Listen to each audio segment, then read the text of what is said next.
Hey friends, welcome back to Acre Homestead. My name is Becky and we are out in the garden, and I was out here harvesting some of the last summer goods and I came across something that I wanted to show you. Those are wine cap mushrooms.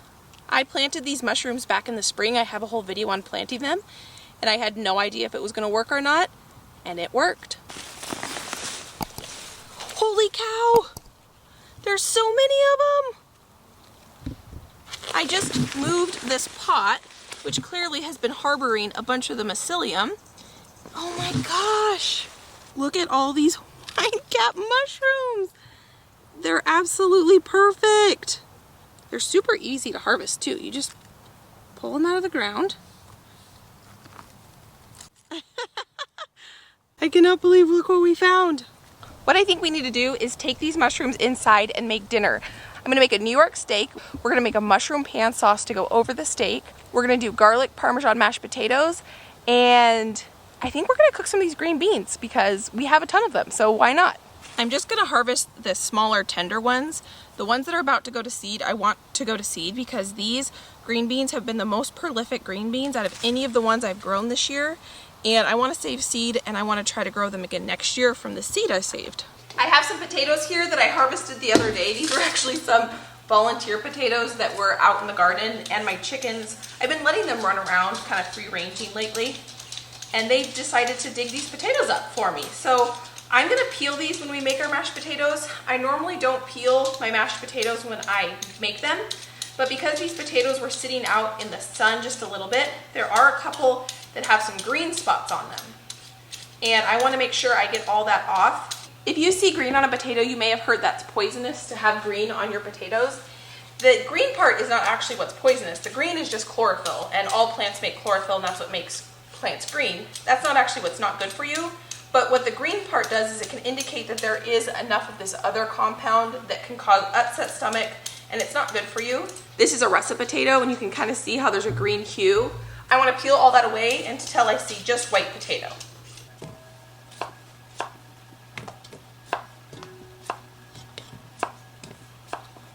I just got the potatoes on the stove. Now we need to process these mushrooms. This is gonna be way more mushrooms than we need for tonight's dinner. I'm gonna cut the bottoms off and I'm gonna replant these bottoms. I have no idea if you should do that or not, but I figured if there's mycelium or spores on here, I might as well put that back in the garden. I'm gonna dehydrate the mushrooms that we don't go through today. I've never cleaned homegrown mushrooms. I've never cleaned fresh mushrooms like this. The only ever mushrooms I've ever cleaned are mushrooms that I bought from the store. Anytime I cook, I like to have a bowl that I can put my scraps in and or my compost so that I'm not running back and forth. And I like it right next to me. All right, so now we gotta wash these. I have one of these unpaper towels. One of you guys sent these to me. You make them. And I'll link these down below. I have been loving these unpaper towels. I just got it wet and I'm going to clean off the mushroom just from any dirt, debris, or anything. I'm gonna rinse this out and I'm gonna wash them all one more time. The really cool thing about growing your own mushrooms is they grow in wood chips. So I didn't have to grow these in my garden beds. They didn't actually take up any garden space necessarily because I have wood chips that grow along and around my garden beds. So I planted all the mycelium there and under my fruit trees.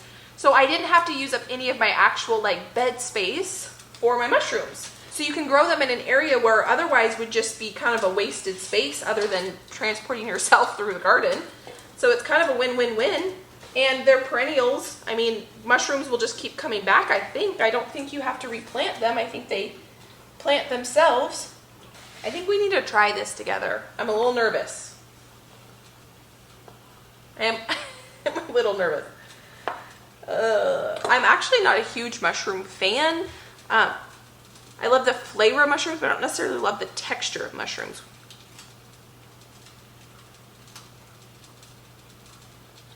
That's really good.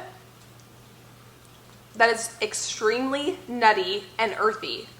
Wow, it almost tastes like a raw peanut, like really, ooh, really earthy and just nutty. It tastes like the forest. You know how when you are in the forest and you get that really clean smell? It tastes like that smell, but with like a hint of the aftertaste is really nutty. Wow. Wow. Wow. That's all I can say. I cannot believe I grew these. Mind blown. Who knew you could grow mushrooms so easily? If you guys have wood chips anywhere, try to grow these wine cap mushrooms. They are so amazing.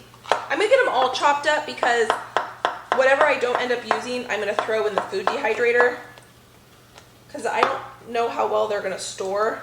And I'm gonna be going out of town here, so I don't want them to go bad. While we're chopping, I need to get some onion chopped up for the pan sauce as well, and some garlic for the mashed potatoes and the steak. I'm gonna leave some of the garlic whole, just crushed like this. These are gonna be for the steaks. And then the garlic for the mashed potatoes, I'm gonna mince up really small. I took my steaks out of the refrigerator about a half an hour ago, and they are coming up to room temperature. When you're cooking steak, you really want your steak at room temperature. I just decided we're gonna do cucumbers. I'm gonna slice these up now so I can get them in the fridge so they can kind of cool down a little bit.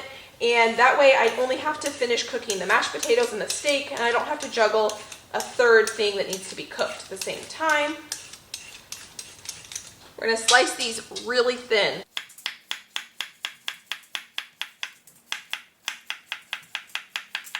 Now we're gonna make the dressing. I don't even know if you can call this a dressing because I'm just gonna put some white distilled vinegar in here.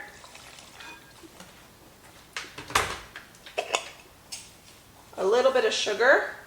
That was probably a tablespoon and a half. Probably a teaspoon of salt.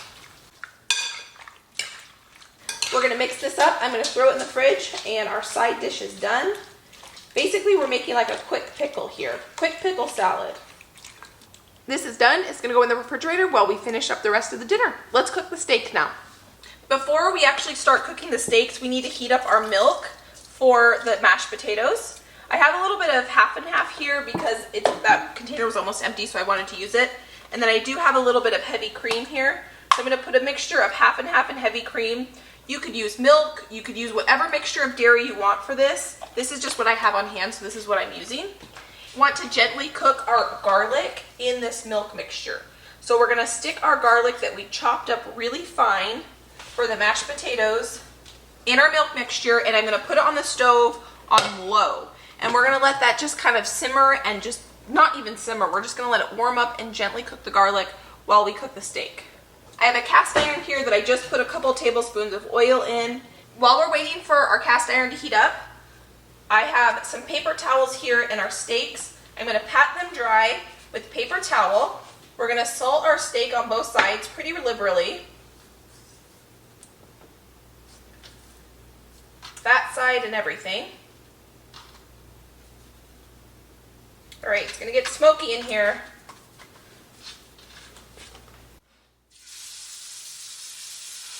I do the flip method, so I put my steaks in hot oil. You use oil so that you can get your oil to a higher temperature, and then I will be putting butter, and butter is gonna add the flavor. So we're gonna put our steaks into this hot oil. About every 30 seconds, we're gonna flip. To me, it seems like I get an evenly cooked steak when I do the flip method, as opposed to trying to cook it on one side for a certain amount of minutes and only flipping it once and then cooking it on the other side. And I also feel like I get a better crust. My goal is to get a nice brown crust on my steaks. Once I flipped it about once or twice, I'm gonna add the butter, the garlic, and some rosemary, and I'm gonna start basting. Basting just means you take the butter and the oil and you spoon it up on top of the steaks, and that also helps cook the steaks evenly because you're getting heat from both the bottom of the pan and the top. These look like they are about done. I'm gonna take them off, I'm gonna put them on a plate, and I'm gonna let them rest for about 10 minutes. Perfection, that is exactly what you wanna see. Our steaks are looking perfect. They're gonna rest for about 10 minutes. The way I tell if my steaks are done or not, I just do the feel method. I don't have a thermometer. I should probably get myself a thermometer, but I don't have one. So at some point I wanna get one. I'm gonna take these potatoes because they are done now, and we're gonna put them into here and we're gonna mash them up, and then I'm gonna get a lid on them, and then we're gonna make our pan sauce.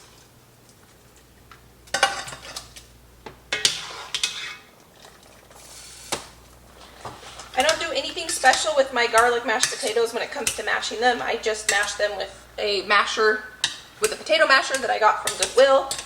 I wanna add our Parmesan cheese. I'm gonna put that much Parmesan in there. I think I might have added too much Parmesan. I haven't made these in a while, so let's taste it. Parmesan has a lot of salt in it, so I wanted to taste it before I added any salt. It does just need a little bit of salt. This is just some seasoned salt that I have. I probably shouldn't use that because now it's gonna probably color my white mashed potatoes, but oh well.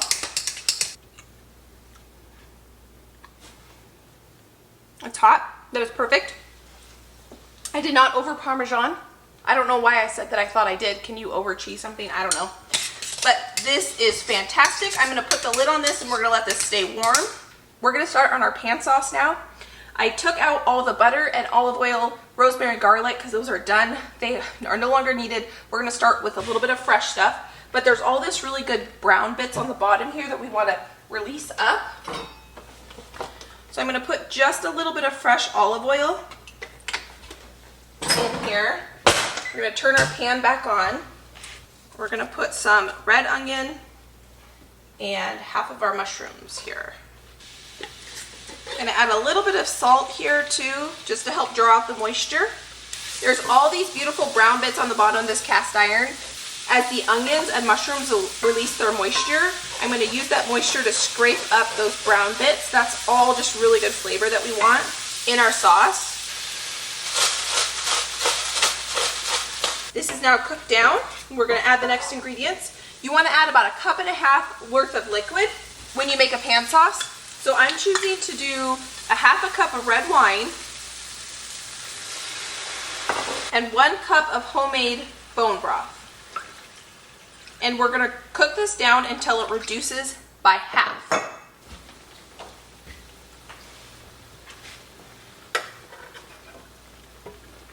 It's starting to thicken up. You can see when I pull my spoon across, it's starting to leave a little bit of a trail.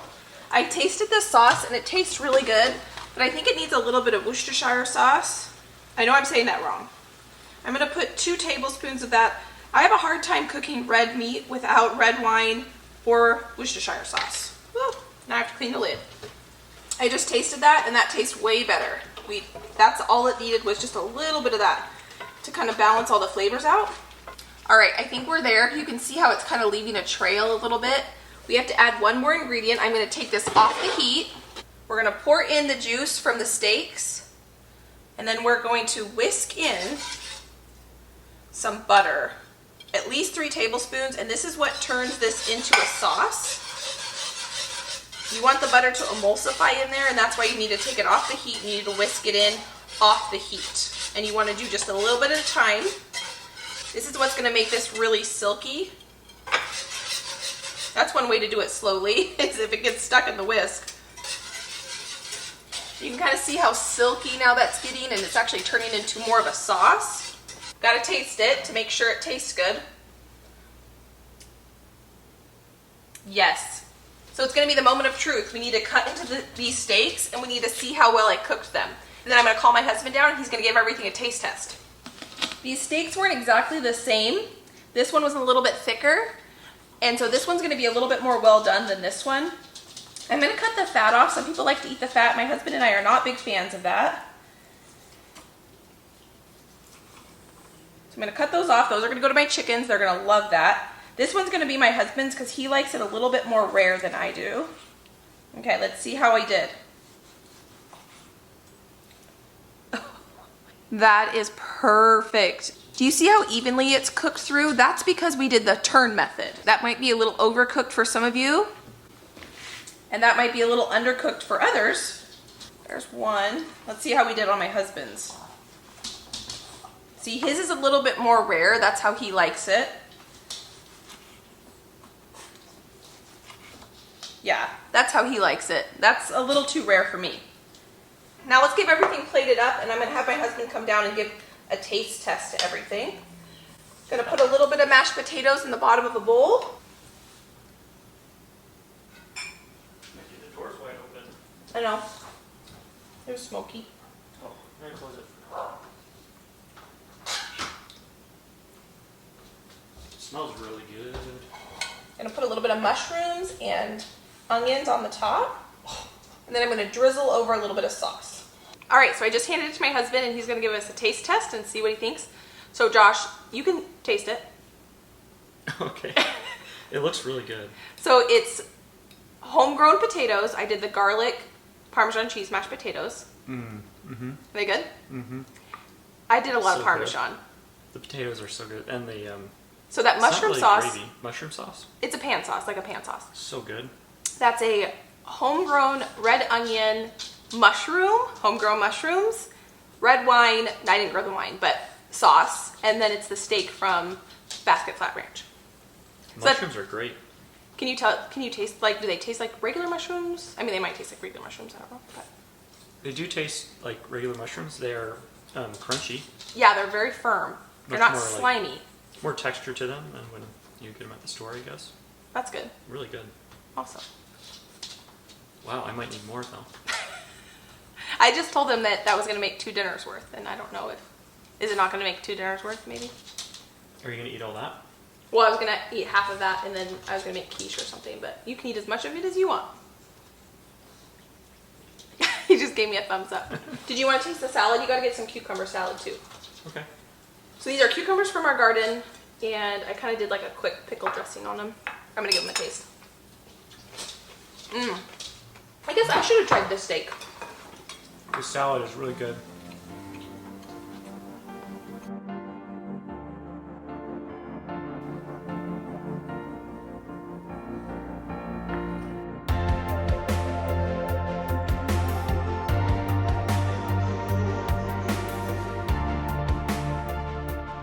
And that is dinner. I hope you guys enjoyed this video. Learning to make a pan sauce is really what's going to elevate learning how to cook like a chicken breast, because you can do the same technique with chicken and make a quick pan sauce with chicken, or elevate just an ordinary steak into something pretty extraordinary. I love cooking and I love sharing it with you all, so thank you for hanging out with me in my kitchen tonight as I made this beautiful Sunday dinner. After dinner, we're going to enjoy some homemade pumpkin pie. One of them is actually going to be thrown in the freezer, and that is going to be for Thanksgiving, so I don't have to worry about pumpkin pie for Thanksgiving. Or let's be real, it might just be taken out of the freezer. We might eat it at some point. So thank you for hanging out with me again. If you guys enjoyed this video, please give it a thumbs up. If you want to see more, videos will pop up right here. You could go watch those, or if you're new, consider subscribing. I hope you're having a great day, and I'll see you next time. Bye, guys.